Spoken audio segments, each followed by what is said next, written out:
திரு Armstrong அவர்களுடைய படுகொலை Thiruma versus Ranjith அப்படிங்கிற மாதிரி மாறிச்சு.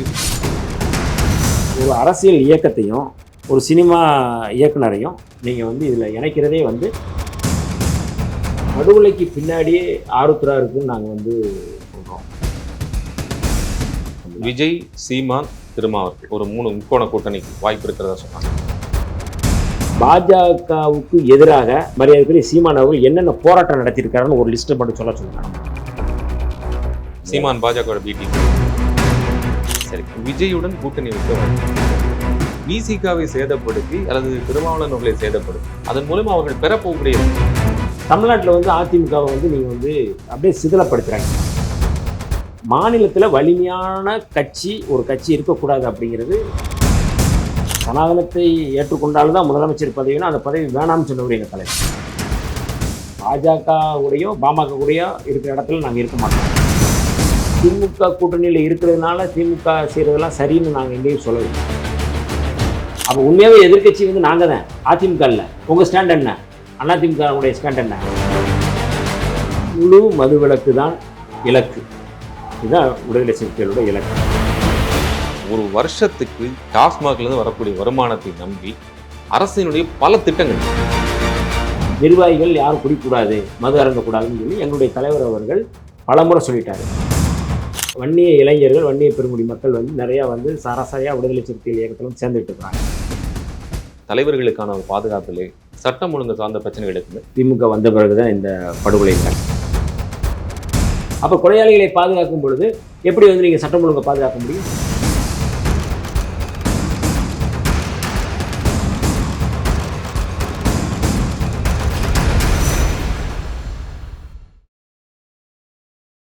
வணக்கம் நேயர்களே. இன்றைய நமது சிறப்பு நேர்காணலில் விடுதலை சிறுத்தைகள் கட்சியினுடைய துணை பொதுச்செயலாளர் திரு வன்னியரசு அவர்களை சந்தித்து பேசுகின்றோம். வணக்கம். பொதுவாக இப்போ இருக்கக்கூடிய சூழல், இந்த சட்டம் ஒழுங்கு இது சார்ந்து இருக்கக்கூடிய பிரச்சனைகள், திரு ஆம்ஸ்ட்ராங் அவர்களுடைய படுகொலை, இதுக்கப்புறம் இருக்கக்கூடிய இஷ்யூஸ் வந்து அதை நோக்கி நகராம திருமா வெர்சஸ் ரஞ்சித் அப்படிங்கிற மாதிரி மாறிச்சு அல்லது மாற்றப்பட்டிருக்கு நீங்க நினைக்கிறீங்க? அப்படியே நாங்கள் இன்னும் பார்க்கல. அதாவது என்னென்னா, ஆம்ஸ்ட்ராங் படுகொலை அப்படிங்கிறது வந்து மிக மோசமான ஒரு படுகொலை. அந்த படுகொலையை வந்து யார் செஞ்சுருக்கிறாங்க, அதுக்கு பின்னாடி யார் இருக்கிறாங்க அப்படிங்கிற அடிப்படையில் நம்ம வந்து ஒரு கேள்வி வைக்கணும். அதுக்கு ஒரு நீதி வேண்டும்னு கேட்குறோம். நீதி வேண்டும்ங்கிறதுல வந்து எல்லாருமே அந்த கருத்தில் தான் இருக்கிறாங்க. ரஞ்சித்தும் அந்த கருத்தில் தான் இருக்கிறாரு. எல்லாருமே ஒருமித்த கருத்தில் தான் இருக்கிறாங்க. அப்போ இந்த படுகொலைக்கு பின்னாடியே ஆருத்ரா இருக்குன்னு நாங்கள் வந்து சொல்கிறோம். ஆருத்ராவில் வந்து பாஜக பங்கு இருக்குன்னு சொல்லி சொன்னோம். இப்போ கைது செய்யப்பட்டவர்களில் கூட வந்து பாஜகவினுடைய அஞ்சலை மாவட்ட துணைத் தலைவர்கள் அஞ்சலை இருக்காங்க. எல்லா கட்சிக்காரங்களும் இருக்காங்க. அதிமுக இருக்கிறாங்க, தமிழ் மாநில காங்கிரஸ் இருக்கிறாங்க. எல்லா கட்சியும் சொல்லக்கூடாது. நீங்கள் அடிப்படையாக வந்து அரசை நோக்கியோ அல்லது காவல்துறை நோக்கியோ எழுப்பப்பட வேண்டிய ஒரு கேள்வி வந்து நேரடியாக திரு திருமாவளவன் அவர்களை நோக்கியும் திரு அஞ்சித்தை அவர்களை நோக்கியும் இந்த 2 டாக்கா வந்து இப்போ சமீபத்தில் போயிட்டே இருக்கு. அது இப்போ வரைக்கும் தொடர்ந்துகிட்டே இருக்கு. அதனாலதான் இந்த கிளாரிஃபிகேஷன் தேவைப்படுதுங்க. அதான் ஆரம்பத்தில் சொல்கிறேன். எங்களுடைய நோக்கம் அப்படின்னா, நீங்கள் வந்து ஆம்ஸ்ட்ராங் படுகொலை நீதி வேண்டும். ரஞ்சித்துடைய நோக்கம் என்ன? அதுக்கும் நீதி வேண்டும். அதானே? அப்போ இதில் என்ன 2 பேருக்குமான? நான் முரணே கேட்கலன்னா இந்த இஷ்யூவே என்னன்னா, இப்படி மாற்றப்பட்டிருக்கா அல்லது இப்படி மாறதுக்கான தேவை இருக்கா அப்படின்னு அதுதான் கேட்கலாம். அதான் பொதுவாக வந்து நீங்க 2 பேர் நீதி வேணுங்கிற ஸ்டாண்ட்ல இருக்கீங்கிறது அது ஓகே, அது வந்து தெளிவா சொல்றீங்க. நான் என்ன கேட்கறேன்னா, இது வந்து கேள்வி எங்க வைக்கணும் அப்படின்னா, அரசை நோக்கியோ அல்லது காவல்துறை நோக்கியோ அல்லது விசாரணை நோக்கியோ விசாரணை அமைப்புகளை நோக்கியோ இந்த கேள்வி வச்சிருக்கணும் இல்லைங்களா? அதுக்கு பதிலாக வந்து என்னன்னா, இந்த இஷ்யூவே திசை மாற்றப்பட்டிருக்கா, வேற அது திசை திருப்புவாங்க அப்படிங்கிறத எனக்கு திசை மாற்றுறது அப்படிங்கிறது ஒரு அஜெண்டா தான். யாருடைய இந்த கேள்வி வந்து இந்த ஆம்ஸ்ட்ராங் கொலை வழக்கை வந்து திசை திருப்பணும். ஆம்ஸ்ட்ராங் கொலையில் இருக்கிற இந்த பதற்றம் அல்லது இந்த இந்த மாதிரியான போக்குகளை வந்து மாற்றணும் அப்படின்னு நினைப்பாங்க. அது வந்து இப்போ நம்ம அரசுக்கு எதிராக வந்து இந்த இடத்துல வந்து நம்ம கோரிக்கை வைக்கிறோம். இந்த கொலையாளிகள் மட்டுமில்லை, இதுக்கு பின்னாடி இருக்கிறவங்க யாரையும் கண்டுபிடிக்கணும் அப்படிங்கிறத நம்ம வந்து சொல்கிறோம். இது முதல்ல நாங்க தான் வச்ச உண்மையான குற்றவாளிகள் கண்டு முதல்ல நாங்க திருமாவளவன் தான் வைக்கிறோம். அதை ஒட்டி தான் எல்லாருமே வந்து பேசாம இப்போ தொடங்கி வைக்கிறது நாங்க தான் தொடக்கிறோம். அப்ப இதை வந்து திசை திருப்பணும் அப்படின்னு நினைக்கிறவங்க பல்வேறு கட்சிகள் இருப்பாங்க.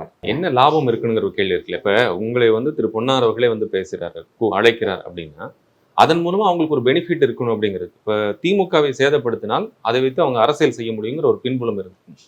விசிகாவை சேதப்படுத்தி அல்லது திருமாவளவன் அவர்களை சேதப்படுத்தி அதன் மூலமா அவர்கள் பெறப்போகக்கூடிய, ஏன்னா வாக்கு வங்கி அதிகமாக இருக்கக்கூடிய வந்து தலித் மக்கள் இருக்கக்கூடிய சமயம் அதை நோக்கி சேதப்படுதுன்னா அவங்களுக்கு அதுக்கு இம்பாக்ட் ஆகணும் உங்களுக்கு தெரியுமா? இல்லை, நீங்க இந்தியா முழுக்க பொலிட்டிக்கல் அனாலிசிஸ் பண்றவங்க எல்லாருக்குமே தெரியும். இந்தியா முழுக்க பாஜகவினுடைய உத்தி அப்படிங்கிறது மாநில கட்சிகளை பிரித்தாளும் சூழ்ச்சி செய்வது, உடைப்பது, சிதைப்பது அப்படிங்கிறத எல்லா இடங்களும் நடந்துகிட்டு இருக்கு. தமிழ்நாட்டில் வந்து அதிமுகவை வந்து நீங்கள் வந்து அப்படியே சிதிலப்படுத்துகிறாங்க. நீங்கள் வந்து ஓபிஎஸ் தனியாக எடுத்துக்கிட்டீங்க, நீங்கள் டிடிவி தினகரன் தனியாக எடுத்துக்கிட்டீங்க, சசிகலாவை தனியாக எடுத்துக்கிட்டீங்க. இதெல்லாம் அவருடைய ஒரு அஜெண்டா. அவங்களுடைய நோக்கம் என்னென்னா மாநிலத்தில் வலிமையான கட்சி ஒரு கட்சி இருக்கக்கூடாது அப்படிங்கிறது மிக முக்கியமான ஒரு தொலைநோக்கு பார்வையோடு செயல்படக்கூடிய. இது சாதாரணமாக நீங்கள் கடந்து போயிட முடியாது.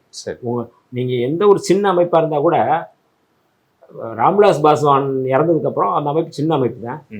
ஆனால் அவர் மகனை தனியாக பிரிக்கிறாங்க, அவங்க சித்தப்பாவை தனியாக பிரிக்கிறாங்க. அதுதான் கேட்க வந்து இப்போ ஒரு சிராக் பாஸ்வான் மாதிரி திருமாவளவன் அவர்களுக்கும் ஒரு நெருக்கமாக ஒரு வாய்ப்பு கிடைச்சிருக்கும். அப்போ அந்த அடிப்படையில் அவங்க வந்து அவங்களை அணுகிறாங்க. இல்லை, அதாவது அவங்களுக்கு அது வந்து ரெண்டாவது பட்சம் தான்.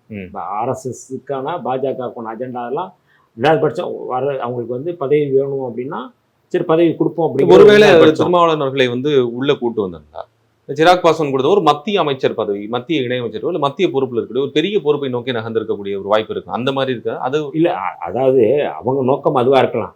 ஆனால் எங்கள் நோக்கம் வந்து சனாதனத்தை அழித்தொழிப்பது தான் அப்படிங்கிறது எங்களுடைய இலக்கு.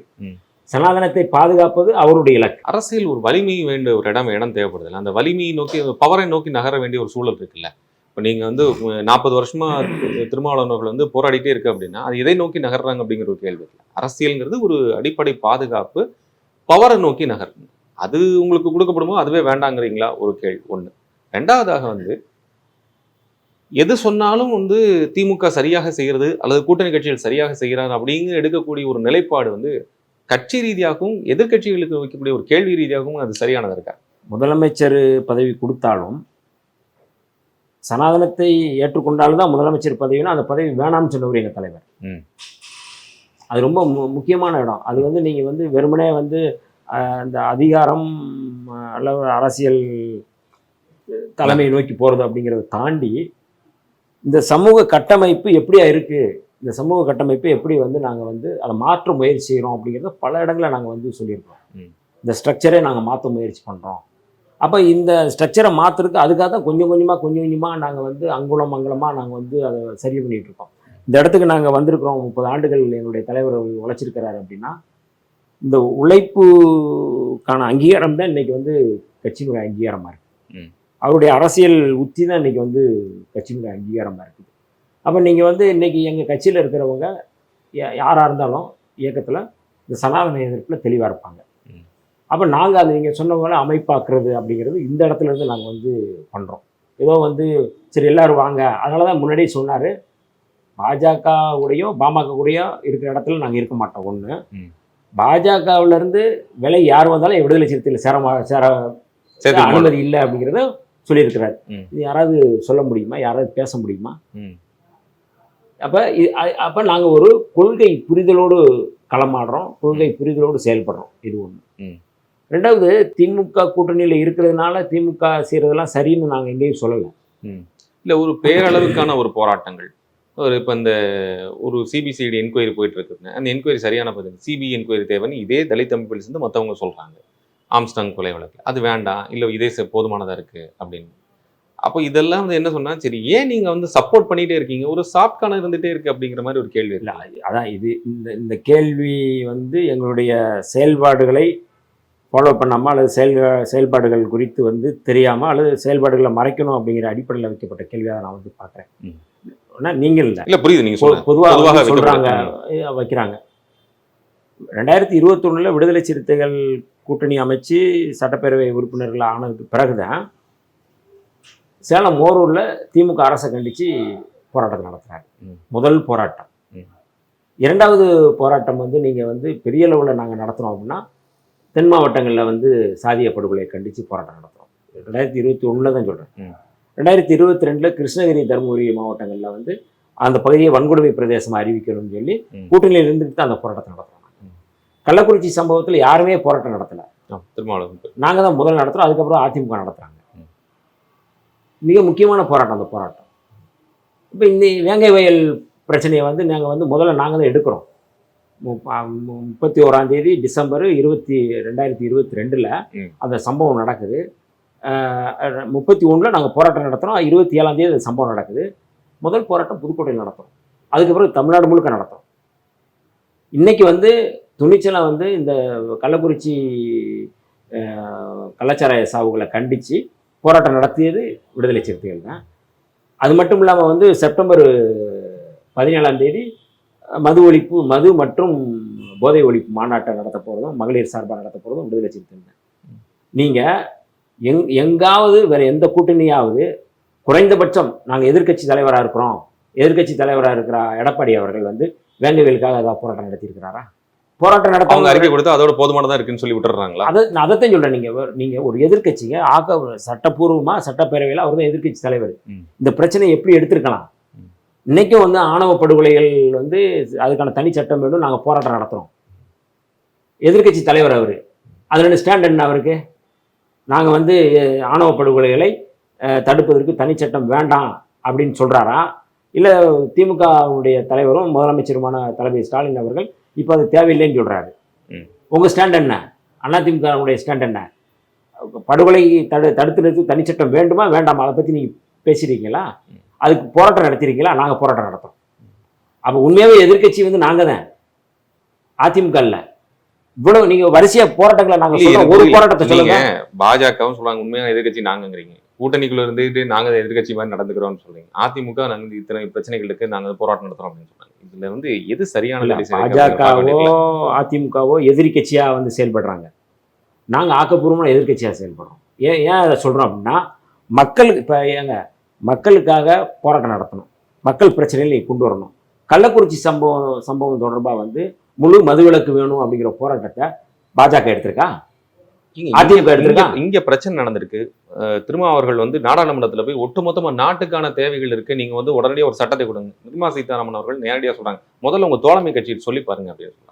அதுதாங்க நீங்க அதுதான் கேட்கிறேன். அப்ப அது சொல்றதுக்கான ஒரு இடத்துல இருந்து கூட அதை சொல்லாம இருக்கிறோமா? அதுதானே கோரிக்கை வைக்கிறோம். இங்கேயும் நாங்க அதை கோரிக்கை வைக்கிறோம், அங்கேயும் கோரிக்கை வைக்கிறோம். இங்க கோரிக்கை வைக்காம இதே விடுதலை சிறுத்தைகள் கட்சி தான், இதே திருமாவளவர்கள் தான் சைக்கிள் பேரணி நடத்தி ஒட்டுமொத்த தமிழகத்தையும் சம்பிச்சு வச்சாரா? இதே மதுவிலக்குக்கு எதிராக போராட்டம். அந்த மாதிரி ஒரு போராட்டம் அந்த மாதிரி ஏன் நடக்க மாட்டேங்குதுன்னு ஒரு கேள்வி இருக்கு. அப்போ நீங்க திமுக கூட்டணி இருந்தா நீங்க ஒரு சாப்பிட்டன சார் இது செய்யுங்க பண்ணுங்க அப்படிங்கிற மாதிரி ஒரு நிலைப்பாடுல இருக்கு. நீங்க இப்படி செய்யுங்க அப்படி செய்யுங்கன்னா நாங்க வந்து வெறும் அறிக்கை மட்டும் கொடுத்துருங்க, ஏன் போராட்டத்தை அறிவிக்கிறோம், ஏன் மாநாடு அறிவிக்கிறோம், ஏன் வந்து அதுக்கான வந்து வள்ளூர் கூடத்துல நாங்க போராட்டத்தை வந்து முன்வைக்கிறோம். அது நீங்க ஒரு ஐடென்டிஃபிகேஷனா ஒரு மார்க்கா அதை பண்றீங்க. அதுதான் நாங்க, அதாவது போராட்டம் நடத்தினாலும் அது ஒரு ஐடென்டிட்டி, அறிக்கை கொடுத்தாலும் ஒரு ஐடென்டிட்டி. அப்ப என்ன பண்ணலாம் நீங்க சொல்லுங்க. இது போராட்டத்தை நடத்தி அவங்களுக்கு என்ன செய்யணும்? கூட்டணி விட்டு வெளியே வரணும். இதுதான் அவங்களுடைய இலக்கு, இதான் அஜெண்டா. இப்போ நாங்கள் சரிங்க அறிக்கை கொடுத்தீங்களாங்க அப்படின்னா, அறிக்கை கொடுக்கலன்னா நீங்கள் அறிக்கையாவது கொடுத்தீங்களான்னு கேட்குறாங்க. சரி அறிக்கை கொடுத்ததுக்கப்புறம் அறிக்கையை கொடுத்துருக்கீங்க, போராட்டமாவது நடத்துனீங்களான்னு கேட்குறாங்க. சரி போராட்டம் நடத்திட்டோம், போராட்டம் தான் நடத்துனீங்க, வேற என்ன பண்ணிட்டீங்கன்னு கேட்குறாங்க. வேற என்ன பண்ணணுங்கிறத சொல்லட்டும், அதை நாங்கள் செய்கிறோம். மக்கள் பிரச்சனையை ஜனநாயக பூர்வமா அணுகிறதா, எமோஷனல் அணுகிறதான்னு மட்டும் சொல்லணும். கரெக்ட். இமோஷனலா அணுகக்கூடாது ஒரு அரசியல் கட்சி. கரெக்டா சொல்லுங்க. இமோஷனல் ஆனா அட் த சேம் டைம் இந்த இமோஷனலுக்கு ஒரு வேல்யூ இருக்குல்ல, அந்த வேல்யூ எடுத்து நம்ம பண்றோம் அப்படிங்கிற ஒரு கேள்வி இருக்குல்ல. கள்ளக்குறிச்சியில வந்து 65 பேர் 66 பேர் செத்து போயிருக்காங்க அப்படின்னா அதை வந்து நம்ம அப்படியே ஒரு சாதாரண கடந்து போகக்கூடிய விஷயம் இல்லை. எல்லாம் அதுல பெரும்பாலான மக்கள் வந்து தலித் மக்கள்.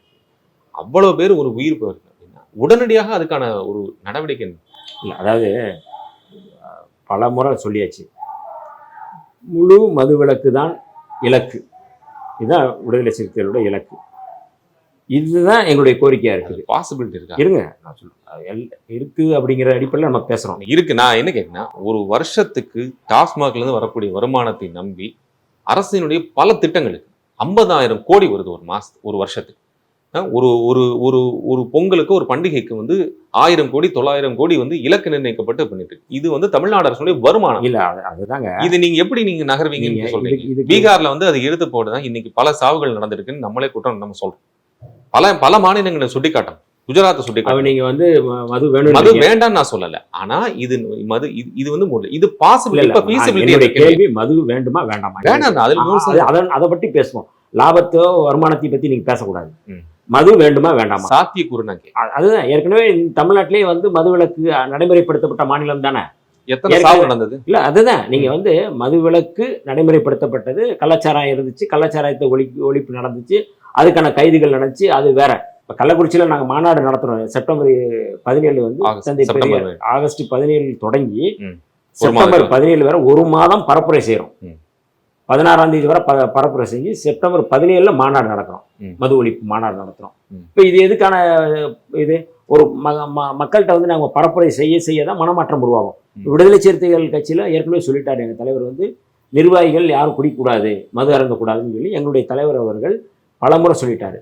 யாரும் வந்து முன்னணி நிர்வாகிகள் யாரும் வந்து மது அருந்துறதில்லை, யாருமே வந்து அதை நோக்கி போறதில்லை. அடுத்து கீழே இருக்கிற தோழர்கள் எல்லாத்தையும் நாங்கள் வந்து அது பரப்புரை செய்கிறோம். ஒரு மூமெண்ட்டா நாங்கள் முன்மாதிரியா இருக்கோம், ரோல் மாடலா இருக்கோம். இதே தான் பாட்டாளி மக்கள் கட்சி தலைவர் ராமதாஸ் அவர்கள் வந்து தொடர்ச்சியாக பல ஆண்டு காலமாக சொல்லிட்டு வராங்க. அதை நோக்கி எதிர்ப்பு வராங்க. திரு அன்புமணி அவர்கள் சொன்னாங்க. இந்த விஷயத்துல அவர் கூட நீங்க சேர்ந்து பயணிக்கிறீங்க இல்ல? அதாவதுங்க, பாட்டாளி மக்கள் கட்சி இருக்கிற இடத்துலயோ பாஜக இருக்கிற இடத்துலயோ இருக்க மாட்டோம்னு சொன்னா எல்லாத்துக்கும் அது பொருந்தும். ஒன்றும் ஒரு ஸ்ட்ராட்டஜிக்காக போய் இணைகிறது, ஒரு ஸ்ட்ராட்டஜிக்காக போய் எதிர்க்கிறது அப்படிங்கிறது இல்லை. வந்து இன்னைக்கு வந்து நிறைய வன்னிய இளைஞர்கள், வன்னிய பெருங்குடி மக்கள் வந்து நிறையா வந்து சராசரியாக விடுதலை சிறுத்தைகள் இயக்கத்திலும் சேர்ந்துட்டு இருக்கிறாங்க. அதனால அந்த மக்கள் வந்து விடுதலை சிறுத்தைகளை நேசிக்கிறாங்க, அந்த மக்கள் வந்து எங்களுடைய தலைவர் அவர்களை நேசிக்கிறாங்க. அதனால எங்களுக்கு வந்து அது தேவையில்லை, பாமகவோட சேர வேண்டிய அவசியம் இல்லை. 2026க்கு பிறகு வந்து முழுமையாக வன்னிய பெருங்குடி மக்கள் விடுதலை சிறுத்தைகளில் வந்து இணைஞ்சு அந்த அவர்களுக்கான தேவையா இன்னைக்கு வந்து நாங்கள் அதற்கான ஒரு கட்சியாகவும் அங்கீகாரமும் பாட்டாளி மக்கள் கட்சி இருக்கும்போது விடுதலை சிறுத்தைகளுக்கான ஒரு தேவை கட்சி அது நம்பல இல்லை. நீங்கள் நம்பிக்கையாக இருந்துச்சுன்னா இன்னைக்கு வந்து அவங்க வந்து அவர் சொன்னார் விக்கிரவாண்டியில் நாங்கள் வந்து எப்படி ஜெயிக்க போகிறோம்னு பாருங்கள், எங்கள் வன்னியர்களுக்கான ஒரு அங்கீகாரத்தை தரப்போகிறாங்கன்னு சொல்லி சொன்னார். கேட்கல இல்லை. 2021 அதே தான் பரப்புரை செஞ்சாரு. அதான் 10.5% அவசர அவசரமாக கையெழுத்து போட்டார் எடப்பாடி. தேர்தல் அறிவிக்கிறதுக்கு ஒரு வாரத்துக்கு முன்னாடி கையெழுத்து போட்டாங்க. என்னாச்சு? என்ன எவ்வளோ வந்து நீங்கள் வந்து ஜெயிச்சிட்டீங்க? உங்களை அந்த மக்கள் நம்பலை. ஒரு நம்பக தன்மையை இழந்த ஒரு தலைவர் தான் மருத்துவர் ராமதாஸ் அவர்கள். அங்கதான் பாரஞ்சித்து நீங்கள் டிஃபர் ஆறீங்க. இல்லை, நீங்கள் இதில் வந்து நாங்கள் ஒரு அரசியல் இயக்கம் இல்லை, அவர் ஒரு சினிமா இருங்க. ஒரு அரசியல் இயக்கத்தையும் ஒரு சினிமா இயக்குனரையும் நீங்கள் வந்து இதில் இணைக்கிறதே வந்து ஒன்றும் உள்நோக்கமாக நான் பார்க்குறேன், அல்லது வந்து இந்த இதை வந்து மேலும் கூர்மைப்படுத்துறதுக்கான முயற்சியாக நான் பார்க்குறேன். அதனால இந்த சப்ஜெக்டை பொறுத்தளவு வந்து எங்களுடைய செயல்பாடுகள் தனித்தன்மையை வாய்ந்தது. அவ்வளோதான். இது ஒரு பக்கம் இருக்கட்டும், நம்ம அவரை விட்டுறலாம். ஆனால் பொதுவாகவே தலித்துகளுக்கு எதிரான ஒரு பாதுகாப்பு இல்லை, தலைவர்களுக்கான ஒரு பாதுகாப்பு இல்லை, சட்டம் ஒழுங்கு சார்ந்த பிரச்சனைகளுக்குன்னு அரசியல் கட்சி எல்லாருமே சொல்லிட்டானுங்க. அதை நீங்கள் மறுக்கிறீங்களா? இல்லை, நீங்கள் இது வந்து இந்த திமுக வந்த பிறகுதான் இந்த படுகொலை நடக்கல. நான் கேள்வி அப்படி வைக்கல. நான் திமுக அரசை சொல்லி நான் சொல்லியிருந்தேன். நீங்கள் கேட்குற கேள்வி தொடர்ச்சியாக படுகொலைகள் நடந்துகிட்டே இருக்கு அப்படின்னு தான் நான் கேள்வி. திரு அத்வாலே அவர்கள் வந்துட்டு போனாங்க, வந்து என்ன சொல்லிட்டு போனாங்க உங்களுக்கு தெரியும்.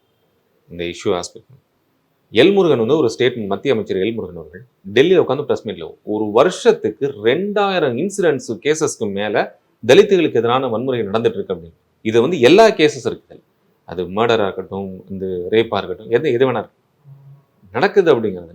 என்ன நடவடிக்கை எடுக்கப்பட்டிருக்கு அப்படிங்கிறது.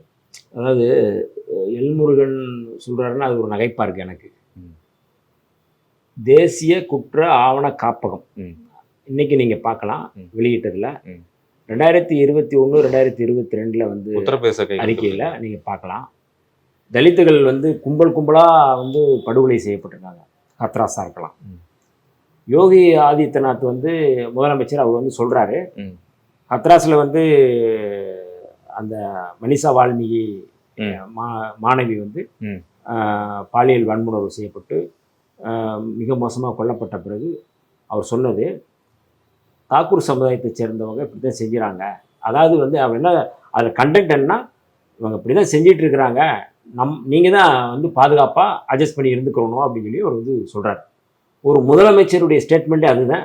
எல்முருகன் இதை பற்றி என்ன பேசுகிறாரு, நான் வந்து பார்லிமெண்ட்டில் தேசிய குற்ற ஆவண காப்பகம் குறித்து வந்து எழுப்பப்பட்ட அந்த கேள்வியில் நீங்கள் வந்து எத்தனை மாநிலங்களில் எவ்வளோ பாதிக்கப்பட்டிருக்கிறாங்கிறது லிஸ்ட்டு படி நம்ம வந்து சொல்கிறோம். தலித்துகளுக்கு மட்டும் இல்லை, எல்லா சமூகத்தவர்களுக்குமான ஒரு வன்கொடுமையோ படுகொலைகளோ நடந்துக்கிட்டு தான் இருக்குது. வெறும் தலித்துகளுக்கு மட்டும் அப்படின்னு நம்ம வந்து சொல்ல முடியாது. இன்றைக்கி வந்து இப்போ கடலூரில் கூட ஒருத்தர் கொல்லப்பட்டிருக்கிறாரு அப்படின்னா அவர் ஒரு தலித் சமூகத்தை சேர்ந்தவர்கள். இதில் வந்து நாம் தமிழர் கட்சியை சேர்ந்த ஒருத்தர் வந்து நிர்வாகி படுகொலை செய்யப்பட ஒரு தலித் சமூகத்தை சேர்ந்தவர்கள். ஒரு ஒரு ஒரு ஒரு புரிதலுக்காக சொல்கிறேன் நான். படுகொலைகள் நடக்குது. 2021 முன்னாடி படுகொலை நடக்கலையா அப்படின்னு மட்டும் லிஸ்ட் எதாவது இருந்துச்சுன்னா நம்ம வந்து சொல்லலாம். அப்போ படுகொலைகளை கண்டித்து படுகொலைகளை தடுத்து நிறுத்த வேண்டிய பொறுப்பு வந்து எல்லோருக்கும் இருக்கு.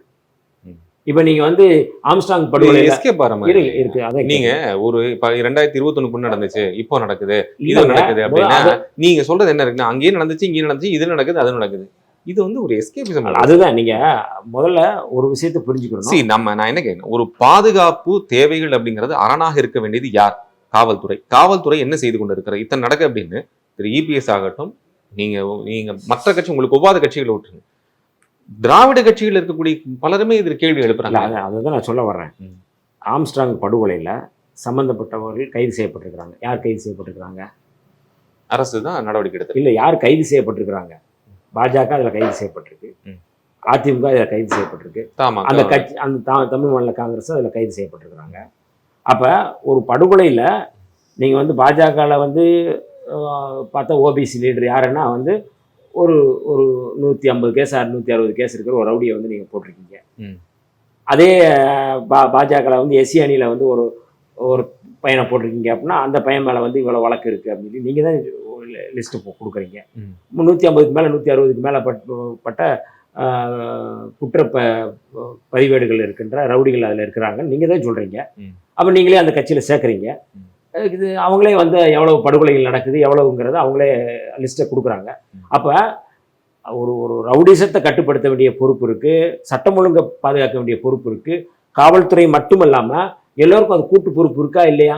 நீங்கள் என்கவுண்டர் பண்ண உடனே எல்லாரும் நீங்கள் கண்டிக்கிறீங்கல்ல. ஒரு ரவுடி கூலிப்படை கலாச்சாரத்தை எப்படி ஒழிப்பீங்க? பாதுகாக்க முடியும். ஆனால் நீங்கள் என்ன சொன்னீங்கன்னா, இது தலித்து இளைஞர்கள் தலித்து தலைவர்கள் மட்டுமல்ல, எல்லாருக்கும் தான் நடக்குது அப்படின்னு.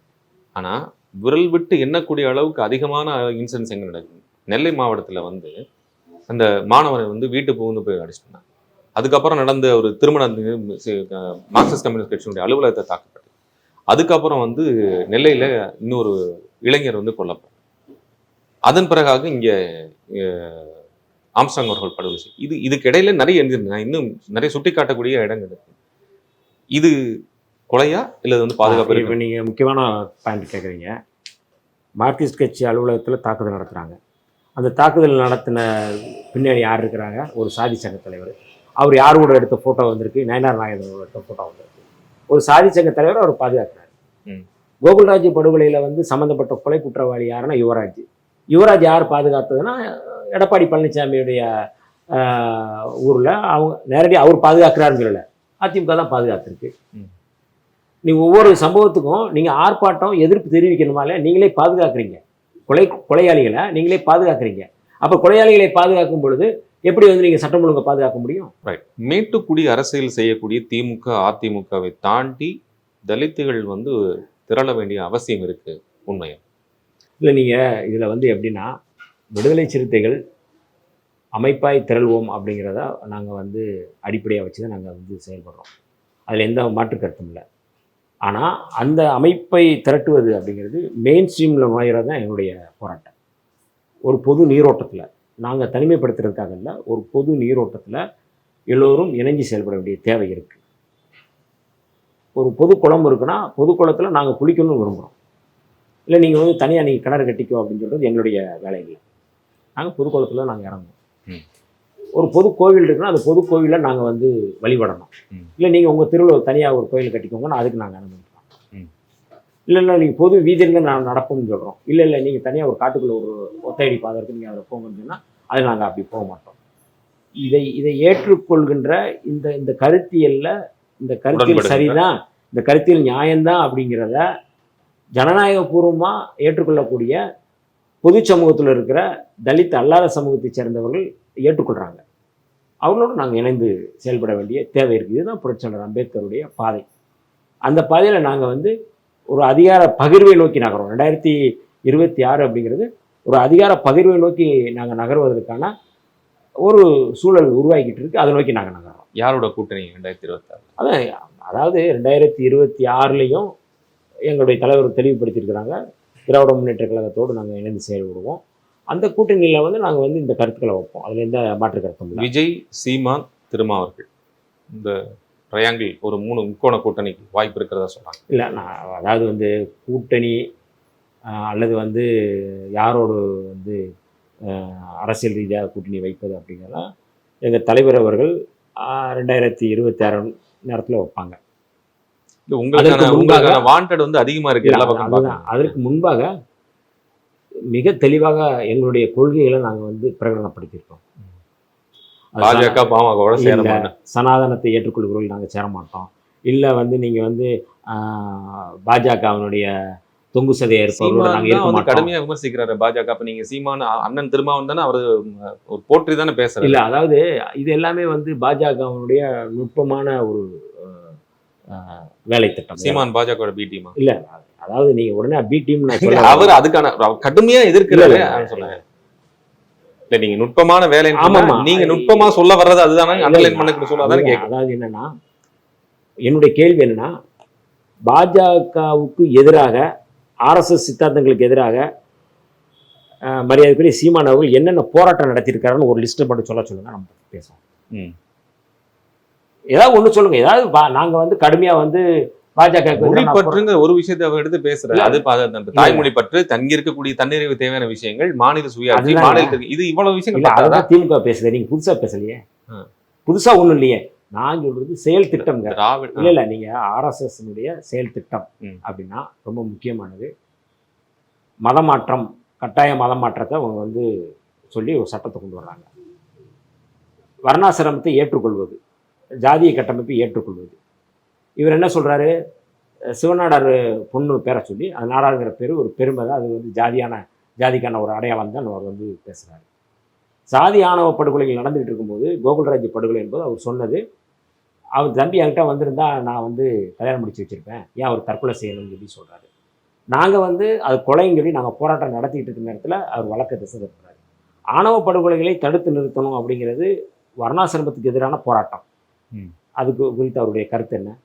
அதே திரு சீமான் அவர்கள் தான் இங்க யாருமே சிறுபான்மையினர் கிடையாது, எல்லாமே பெரும்பான்மையின மக்கள் அப்படின்னு சொல்லிட்டு உறக்க யாரா சொன்னீங்க, செருப்பு கழட்டி அடிப்பேன்னு சொல்லி சொன்னார். இல்லை, அதாவது அரசியல் அமைப்பு சட்டத்தின் அடிப்படையிலே மொழி சிறுபான்மையினர், மத சிறுபான்மையினர் இருக்கிறாங்க.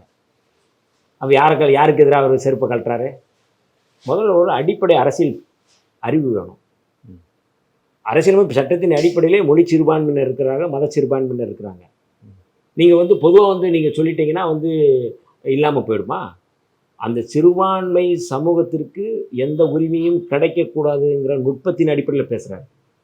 அதான் பாஜகவுடைய நுட்பம். அது அப்போ யாரோ இயக்குறாரு, பாஜக சீமான் இயக்குறாரு? இல்லை, நான் பல முறை சொல்லியிருக்கிறேன், ஆர்எஸ்எஸ்னுடைய பல கிளை அமைப்புகள் இருக்குது. ஆர்எஸ்எஸ்னுடைய பல கிளை அமைப்புகள் இருக்குது. இந்து முன்னணி கூட ஆர்எஸ்எஸ்னுடைய கிளை அமைப்பு. அது நிறைய பஜ்ரங் தள், கிளை அமைப்பு நிறைய. நீங்கள் சொல்கிற பஜ்ரங் தள்ளும் கிளை அமைப்பு தான். விஹெச்பி, விஸ்வ இந்து பரிஷத், அதுவும் ஒரு கிளை அமைப்பு தான். அப்படி ஒரு அமைப்பு தான் நாம். சரி, விஜயுடன் கூட்டணி வைக்க வாய்ப்பு? அதுதான், அது வந்து விஜய் ஜஸ்ட் ஒரு இதுக்கு இல்லை, விஜய் வந்து இப்போ தான் வந்து நாங்கள் வந்து வர்றோம்னு சொல்லியிருக்கோம். நாங்கள் வந்து இப்போ தான் வரப்போகிறவங்கன்னு சொல்லி வர்றாரு. சரி, பேரை அறிவிச்சிருக்கிறாரு. அதோட இக்கு வரலைன்னு சொல்லி ஒரு கரெக்ஷன் போட்டாங்க, அதை வந்து திருத்தம் பண்ணியிருக்கிறாரு. அவருடைய அரசியல் செயல்பாடுகள், கொள்கை செயல்பாடுகள் ரெண்டும் வேற வேறு. ஏன்னா முதல்ல வந்து சொன்ன பெரியார், அண்ணா இவங்களெல்லாம் சொல்லி தான் மென்ஷன் பண்ணி சொல்கிறார். அம்பேத்கரை படிங்க, பெரியாரை படிங்க. இந்த மெயின் ஸ்ட்ரீமுக்குள்ள அவரும் வர்றார்.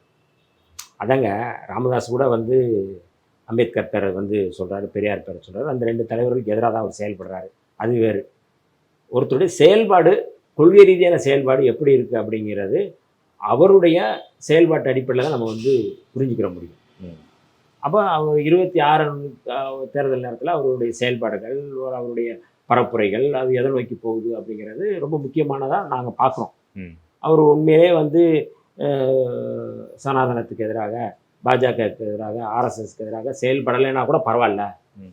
ஆனால் அவர் வந்து அவருடைய கொள்கை ரீதியான செயல்பாடுகள் மக்களுக்கானதாக இருக்கா அப்படிங்கிறதையும் நம்ம வந்து பார்க்குறோம். இப்போ நாங்கள் வந்து ஆர்எஸ்எஸ்க்கு எதிராக பேசுகிற மாதிரி அவர் பேசணும்னு அவசியம் இல்லை. ம். அந்த மாதிரி நம்ம அப்படி யாரையும் நம்ம பார்க்க முடியாது, எதிர்பார்க்க வேண்டிய தேவையும் இல்லை. அப்போ ஒரு ஒரு பார்ட்டி ஆரம்பிச்சிருக்கிறாரு, அவர் வந்து தொடங்கும் போதே நம்ம வந்து இவர் எதிராக போயிடுவார், இவர் சப்போர்ட்டாக இருப்பார் நம்ம சொல்ல வேண்டிய அவசியம் இல்லை. ஒரு சோர்ஸ் டெல்லியில் நம்ம பேசுகின்ற போது திமுகவுடைய எம்பிக்கள்லாம் வந்து பிஜேபி இந்த அமைச்சர்கள்ட்ட நிர்வாகிகள்ட்ட எல்லாம் பேசிட்டு இருக்காங்க.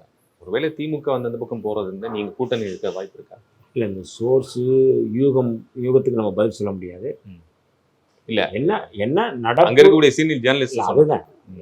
எப்படி வேணாலும் வந்து உறுதிப்படுத்தப்படாத செய்திகளுக்கு நான் பதில் சொல்கிறது அப்படிங்கிறது என்னுடைய அறியாமையை தான் வந்து காட்டும். அதனால் வந்து எது நடக்குதோ அந்த நடப்பின் அடிப்படையில் நம்ம வந்து பேசலாம். பொறுத்திருந்து பார்க்கலாம் 2026 நகர்வுகள் எப்படி இருக்குது அப்படிங்கிறது. மிக்க நன்றி.